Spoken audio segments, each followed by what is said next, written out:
Assalamu alaikum.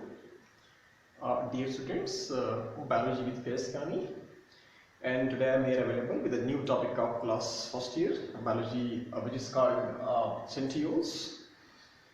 Centrioles के बारे में थोड़ा डिस्कस करते हैं।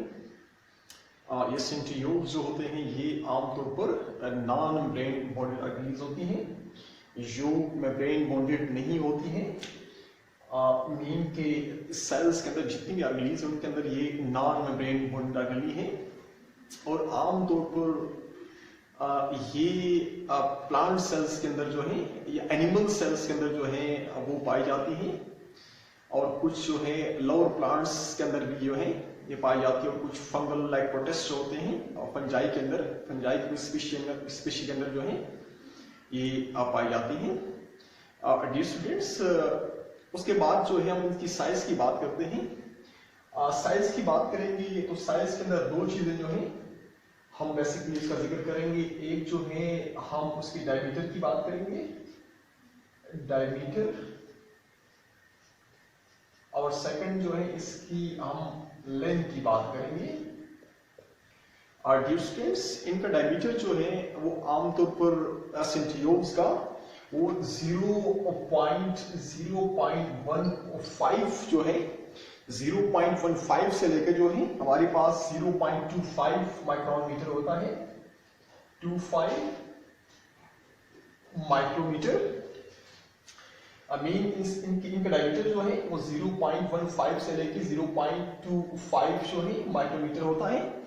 जबकि आप उनकी लेंथ की बात करते हैं तो 0.3 जो है से लेके हमारे पास लेंथ जो है वो 0.3 से लेके जो है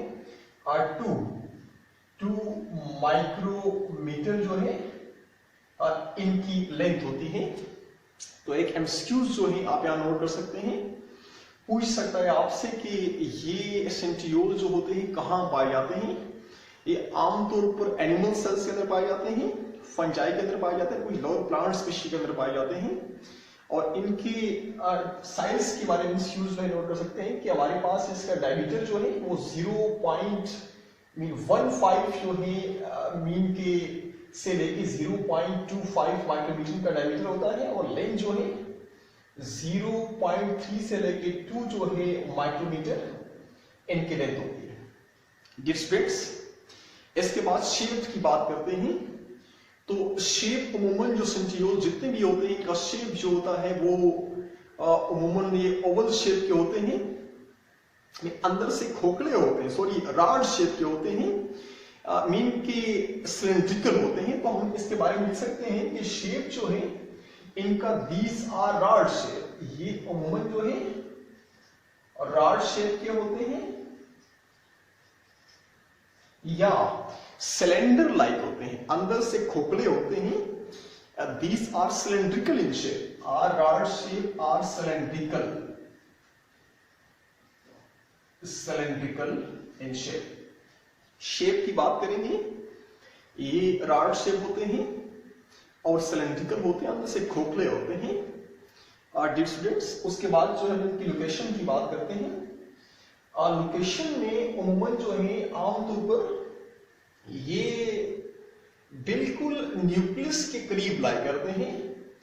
दे lie near to the nucleus, nucleus के जो है करीब बिल्कुल पाए जाते हैं। ये न्यूक्लियस से बाहर जो है यहाँ पाए हम लिख सकते हैं they are present near to the nucleus. तो हम इसके बारे में लिखेंगे these are present near to nucleus, near to nucleus. ये बिल्कुल जो है न्यूक्लियस के करीब पाए जाते हैं। मीन ये न्यूक्लियस है उसके करीब जो है ये आमतौर पर पाए जाते हैं सेंट्रियोल्स। उनके अरेंजमेंट की बात करते हैं। डियर स्टूडेंट्स, ये जितने भी सेंट्रियोल जो होते हैं ये आमतौर पर मीन के पीर फॉर्म में पाए जाते हैं, दो होते हैं, जिस तरह यहां दिखाया गया है 1 2। तो हम लिख सकते हैं ये 2 सेंट्रियोल्स होते हैं। These are 2 in number. Mean centriole जो होते हैं इनके नंबर जो होते हैं 2 होते हैं और ये पीर फॉर्म में होते हैं। मीन दो सेंट्रियोल जो होते हैं न्यूक्लियस के ही पाए जाते हैं पेयर फॉर्म में। मीन अरेंज कैसे होते हैं कि मीन ये एक हॉरिजॉन्टल और एक वर्टिकल इस तरह अरेंज होते हैं, लेकिन पेयर फॉर्म में होते हैं right angle to each other, one horizontal और एक जो होती है हॉरिजॉन्टल और दूसरा जो है मीन इस तरह अरेंज होते हैं कि आपस में 90 डिग्री बनाते हैं। मीन वर्टिकली और हॉरिजॉन्टली जो है आपस में अरेंज होते हैं और ये 90 डिग्री बनाते हैं। तो हम लिख सकते हैं two centriole in pair form and they are arrange right angle to each other. तो हम लिख सकते हैं दे आर अरेंज्ड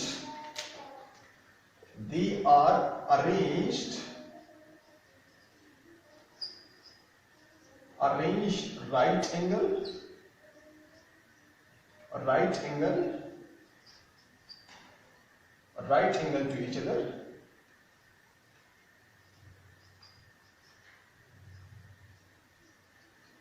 वो आपस में राइट एंगल जो है इस तरह अरेंज होते हैं, एक पैरेलल और दूसरा वर्टिकल, और उमूमन 90 डिग्री बनाते हैं, making an angle of 90 degree. इसका मतलब ये हुआ कि एक हॉरिजॉन्टली प्लेस है और एक वर्टिकली प्लेस है और एक मिलकर 90 डिग्री का एंगल बनाते हैं। तो एमसीक्यूज याद करना है, वो पूछ सकता है कि सेंट्रियोल जो है रात में दो होते हैं, पेयर फॉर्म में होते हैं, और हॉरिजॉन्टली और एक पैरेलल और एक हॉरिजॉन्टल अरेंज होगा और ये 90 डिग्री बनाते हैं, this making an angle of 90 degree. Dear students, उसके बाद जो है हम इसके स्ट्रक्चर पे जाने से पहले जो है इस डायग्राम को डिस्कस करते हैं कि इसके अंदर क्या है। इस डायग्राम के अंदर हमें इस बात का पता है कि ये बाहर, इसको आप जो है ये हमारे पास उसकी सेल की मेम्ब्रेन आती है, तो यहां हम लिख सकते हैं this is termed is cell membrane. इसको जो है वो सेल मेम्ब्रेन बोलते हैं। उसके बाद जो है हमारे पास ये इसके अंदर मेम्ब्रेन के अंदर जो है इनसाइड मेम्ब्रेन ये वाला रीजन जिसको हम साइटोप्लाज्म का नाम देते हैं, ये सेल का साइटोप्लाज्म कहलाता है। उस साइटोप्लाज्म के अंदर आप जानते हैं, तो क्योंकि हम एनिमल सेल ले रहे हैं तो ये हमारे पास एनिमल सेल का न्यूक्लियस है, तो ये हमारे पास जो इसको आप न्यूक्लियर मेम्ब्रेन नाम देंगे। इसको मैं सिंपली फिर नाम दूंगा न्यूक्लियर मेम्ब्रेन नाम दूंगा, क्योंकि एनिमल का सेल है न्यूक्लियर मेम्ब्रेन। उसके बाद जो है हम यहां देख सकते हैं कि बिल्कुल न्यूक्लियस के करीब जो है, न्यूक्लियस के करीब जो है ये सेंट्रियोल पाए जाते हैं। तो ये these are two in number, तो इन सेंट्रियोल्स को मैं यहां लेबल करूंगा, these are termed is centrioles. इनको सेंट्रियोल्स का नाम देते हैं। डियर स्टूडेंट्स, ये सेंट्रियोल जो है न्यूक्लियस के करीब पाए जाते हैं, और वो जगह जहां सेंट्रियोल पाए जाते हैं वो रीजन, वो डार्कली स्टैंडिंग रीजन जहां सेंट्रियोल पाए जाते हैं उसको सेंट्रोस्फीयर बोलते हैं। याद करना है कि वो जगह जहां सेंट्रियोल पाए जाते हैं उस रीजन को फिर आप नाम देंगे सेंट्रोस्फीयर।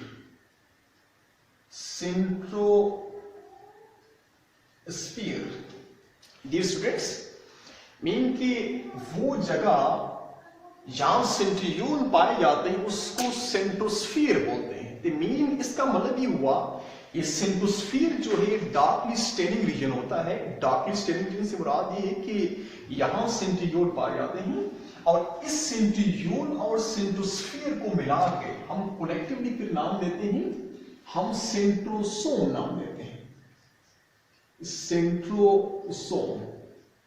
डियर स्टूडेंट्स, एमसीक्यूज को याद करना है कि हमारे पास ये सेंट्रोस्फीयर क्या है, the darkly staining region where centrioles are present are known as centrosphere, and the centriole and centrosphere are collectively termed as centrosome।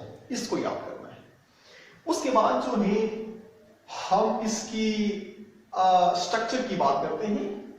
हमारे पास स्ट्रक्चर में हम देख सकते हैं कि सेंट्रियोल जो होते हैं ये 9 ट्रिपलेट्स की फॉर्म में है। मीन कि यहां हम देख सकते हैं कि 1 2 3 ये 9 ट्रिपलेट्स हैं। तो हम स्ट्रक्चर में लिख सकते हैं कि दिस सेंट्रियोल जो है these actually are arranged in triplet form. तो 3 जो है मीन ट्रिपलेट्स होते हैं, 9 ट्रिपलेट्स ऑफ माइक्रोट्यूब्यूल्स। तो हम लिख सकते हैं सेंट्रियोल जो है these are arranged in 9 triplets, 9 triplets, 9 triplets of microtubules.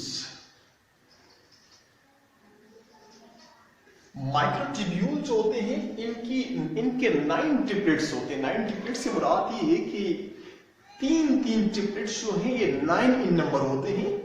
तो इसलिए याद करना है कि एक सिंगल सेंट्रियोल के अंदर, एक सिंगल सेंट्रियोल के अंदर जो है वो 9 ट्रिपलेट्स होते हैं माइक्रोट्यूब्यूल के। अगर हम बात करते हैं तो 9 ट्रिपलेट होंगे तो मीन के अगर 9 ट्रिपलेट हैं, ये हमारे पास 9 ट्रिपलेट्स हैं।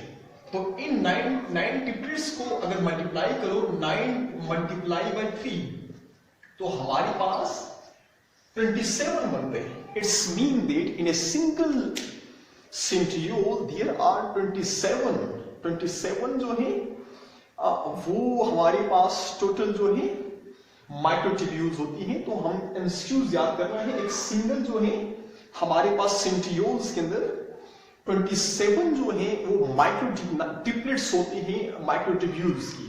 एमसीक्यूज याद करना है कि 9 ट्रिपलेट्स ऑफ माइक्रोट्यूब्यूल एक सिंगल जो है सेंट्रियोल के अंदर लाई करती हैं और टोटल नंबर ऑफ माइक्रोट्यूब्यूल जो है एक सिंगल सेंट्रियोल के अंदर 27 होती है। डियर स्टूडेंट्स, उसके बाद जो है हम इस डायग्राम को डिस्कस करते हैं, उसके फंक्शन के अंदर जो है हम डिस्कस करेंगे। इसके फंक्शन सेंट्रियोल की फंक्शन की बात करते हैं। पहला फंक्शन ये है कि centriole are involve in cell movement. ये सेल के मूवमेंट के अंदर हेल्प देता है। डियर स्टूडेंट्स, जिस तरह जो है ये डायग्राम यहाँ पे दिया हुआ है, ये डायग्राम जो है आपने मेटल के अंदर जो है माइटोसिस, सेल डिवीजन में पढ़ा होगा। माइटोसिस के दौरान, माइटोसिस में हमें इस बात का पता है कि ये जो प्रोफेज स्टेज के अंदर, माइटोसिस के प्रोफेज स्टेज के अंदर होता यूं है कि हमारे पास सेल के अंदर जो न्यूक्लियर मेम्ब्रेन जो होती है वो डिसअपीयर होती है और ये सेंट्रियोल्स जो होते हैं, ये सेंट्रियोल्स उनकी रिप्लिकेशन होती है, ये डुप्लीकेट कर जाते हैं। अगर देखिए 2 है तो 4 बन जाते हैं।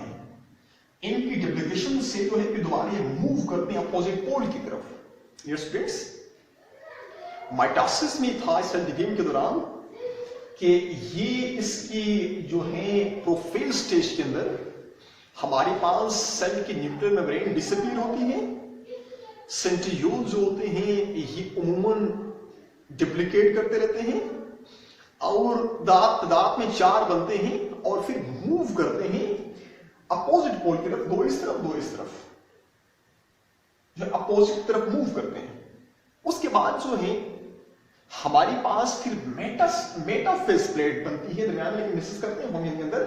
पहला फंक्शन ये आ गया, these are involve in cell movement, कि मीन ये स्पाइंडल फाइबर बनाते हैं और स्पाइंडल फाइबर जो है सेल के साइटोस्केलेटन के साथ मिलके जो है वो मूवमेंट भी काज कराती है। इस तरह सेल्स के अंदर स्पेशल मूवमेंट जो होती है, साइटोप्लाज्म की मूवमेंट, साइक्लोसिस या स्टीमिंग मूवमेंट जो होती है, इस तरह ये सेल के मीन के साइटोस्केलेटन के साथ मिल के जो है during mitotic apparatus. Dear students, यहां हम देख सकते हैं कि क्रोमोसोम डुप्लीकेट, ये हमारे पास सेंट्रियोल डुप्लीकेट कर गया है। कुछ ईस्टर फॉर्मेशन जो होती है वो यहां से कुछ ईस्टर निकल रहे हैं, कुछ ईस्टर जो होते हैं वो यहां से जो है निकल रहे होते हैं और हमारे पास ये जो स्पाइंडल फाइबर बने हैं इनको हम माइटोटिक apparatus या स्पाइंडल फाइबर्स बोलते हैं। These are termed as spindle fibers, क्योंकि ये स्पाइंडल फाइबर इनसे ओरिजिनेट कर गए हैं तो इनको स्पाइंडल फाइबर बोलते हैं। हम देख सकते हैं बास टाइम जो है कुछ स्पाइंडल फाइबर जो है यहां स्टार शेप से स्पाइंडल फाइबर जो होते हैं यहां से निकल रहे होते हैं, तो इनको एस्टर्स बोलते हैं। These are known as ester rays या ester spinal fibers या इनको आप एस्टर रेज भी बोलते हैं। एस्टर रेज क्या है कि वो spinal fiber, the star shape spinal fiber which originate from the centrioles are termed as aster, ESTER aster है, एस्टर रेज। लेकिन हम देख सकते हैं कि हमारे पास ये स्पाइनल फाइबर यहां से निकल रहे हैं, इनको एस्टर रेज और स्पाइनल फाइबर। इसका मतलब ये हुआ कि बास्ट टाइम होता ही है कि जब ये स्पाइनल फाइबर जब यहां से निकलते हैं माइटोटिक ऑपरेटस यहां से निकलते हैं, तो क्रोमोसोम जो होते हैं वो डिस्ट्रीब्यूट होते हैं। डिस्ट्रीब्यूट से मुराद ये क्रोमोसोम जो है वो मूव करके यहां लाइन में आ जाते हैं, तो एक मेटाफेज प्लेट बनाते हैं।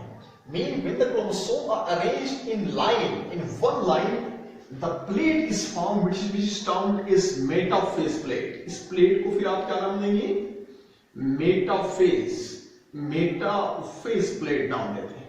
Yes, friends? ये स्पाइनल फाइबर जो है वो भी अमूमन जो है इस सेंट्रियोल से ओरिजिनेट होते हैं या माइटोटिक apparatus। और सेकंड चीज ये है जब स्पाइनल फाइबर बन जाते हैं तो क्रोमोसोम अपने आप को लाइन में अरेंज करते हैं, तो इसी होता है क्रोमोसोम की डिस्ट्रीब्यूशन होती है। तो थर्ड फंक्शन ये होगा, it help in the distribution of chromosome. Metaphase plate बनाते हैं और उस मेटाफेज प्लेट के ऊपर जो है क्रोमोसोम अपने आप को डिस्ट्रीब्यूट करते हैं, लाइन में आ जाते हैं, उसको मेटाफेज प्लेट बोलते हैं।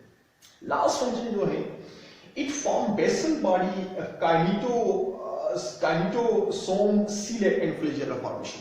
डियर स्टूडेंट्स, बाज सेल्स ऐसे होते हैं उनके ऊपर बहुत सारे सीलिया होते हैं। जिस तरह हम यहां बनाते हैं, ये मेरे पास एक जो है एक स्ट्रक्चर है, इसके ऊपर जो है हम देख सकते हैं कि बहुत सारे यहां से जो है कुछ फ्लैजिला भी निकल रहा है, कुछ छोटे छोटे सीलिया भी है।